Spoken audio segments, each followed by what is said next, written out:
Picture this, an immense serpent, so vast it wraps around the entire world, clutching its own tail in its mouth. The moment it releases its tail, the end of the world, as we know it, begins. This is no mere fable or figment of wild imagination, but a pivotal figure deeply rooted in ancient Norse mythology. Its name is Jörmungandr, the world serpent.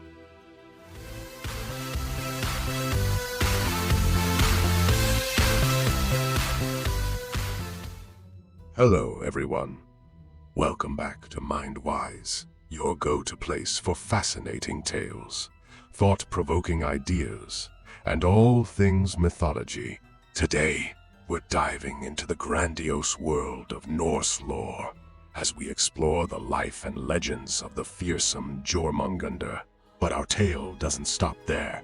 Jormungandr is but one of three monstrous siblings, offspring of the trickster god Loki and the giantess Angbroda.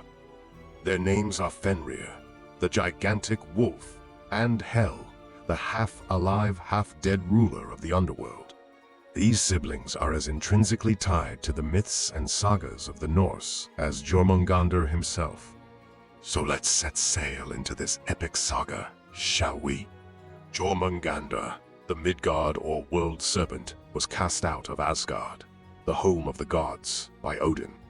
Odin, foreseeing the calamity these siblings could bring, hurled Jormungandr into the vast ocean surrounding Midgard, our world.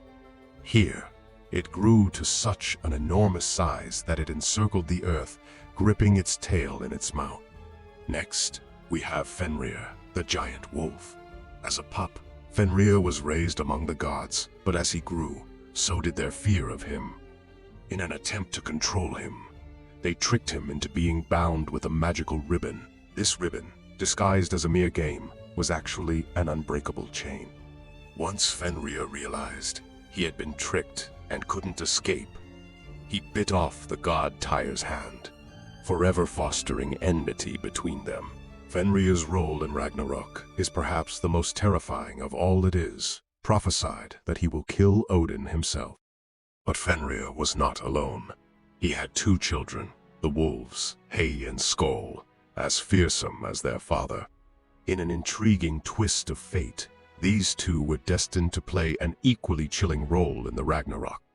As foretold by the ancient seers, Hel and Skoll would chase the sun and the moon across the skies. Hel, the final child, is the ruler of the underworld, Helheim. Here, she harbors those who did not die gloriously in battle, a fate considered unworthy in the Viking belief. Half of her face is beautiful, reflecting the beauty of life, while the other half is skeletal, a grim symbol of death. An impartial figure, she provides shelter for those souls that come her way, showing neither love nor hate towards them. She remains stoic, a chilling embodiment of the inevitability of death. Now, Odin, the All-Father God, had foreseen the havoc that Loki's children would bring upon the cosmos. Their monstrous forms and overwhelming power represented a direct threat to the established order of the universe, a fact that Odin could not ignore. Jormungandr, the Midgard serpent, the monster of the ocean, and its feud with Thor, the Norse god of thunder, is legendary. Their battles form the cornerstone of many Norse sagas. The two are arch-enemies, and their ultimate confrontation is prophesied to occur during Ragnarok, an apocalyptic event marking the end of the world. Fenrir, too, has a significant role to play in these end times.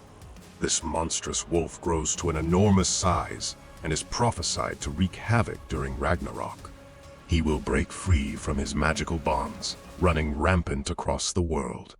It is foretold that he will devour the sun and moon, casting the world into darkness. The climax of his rampage will be his confrontation with Odin, the All-Father. Despite Odin's considerable power, it is foretold that Fenrir will succeed in killing him, marking a significant turning point in the apocalypse. As for Hel, she plays a different, yet no less important, role in the Norse cosmos. As the ruler of Helheim, the realm of the dead, She harbors the souls of those who died of old age or disease, those who did not die the glorious death in battle that was so celebrated in Norse society. She is a chilling embodiment of death, but also a symbol of inevitability and acceptance. Now, let's delve deeper into Jormungandr's story. During one of Thor's encounters with the giant king, Utgarda Loki, Thor is challenged to lift what appears to be a mere oversized cat. Little does Thor know that this cat is actually Jormungandr in disguise.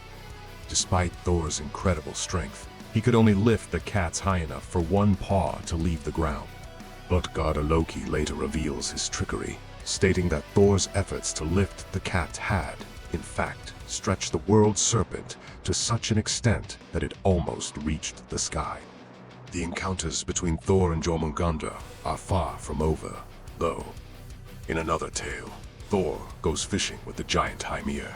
Thor uses the head of Hymir's largest bull as bait, and he manages to hook Jormungandr. As Thor and the serpent confront each other, Jormungandr spews poison. However, before Thor can land a killing blow with his hammer, the terrified Hymir cuts the fishing line, allowing Jormungandr to retreat back into the depths of the ocean. And finally, we arrive at the cataclysmic event known as Ragnarok. The tales foretell that one of the signs of Ragnarok's onset will be Jormungandr releasing its tail, causing the sea to churn violently and flood the earth. The world serpent, along with Fenrir, its monstrous wolf sibling, will join the forces of chaos to wage war against the gods. Amidst this chaos, the prophesied final showdown between Thor and Jormungandr takes place. Thor, brave as ever, manages to slay the colossal serpent. However, this victory comes at a great cost. Having been poisoned by Jormungandr's venom, Thor takes 9 steps before falling dead. This poignant scene is often portrayed in ancient Norse art and literature, symbolizing the cataclysmic end of the old world and the beginning of a new one. So concludes our journey into the legends of Jormungandr, Fenrir and Hel, the monstrous children of Loki. These tales of conflict, chaos, and inevitable doom represent some of the most profound and thought-provoking stories in Norse mythology. That wraps up today's deep dive into Norse mythology. If you've enjoyed this journey into the world of gods, giants, and serpents, please do leave a like on this video. We'd love to hear your thoughts in the comments section. Did the story of Jormungandr, Fenrir, and Hel fascinate you? What other tales from mythology would you like us to delve into? Don't forget to hit that subscribe button and ring the notification bell, so you never miss any of our upcoming adventures in the captivating world of myth and legend. Thank you so much for tuning into Mindwise, and until next time, stay curious.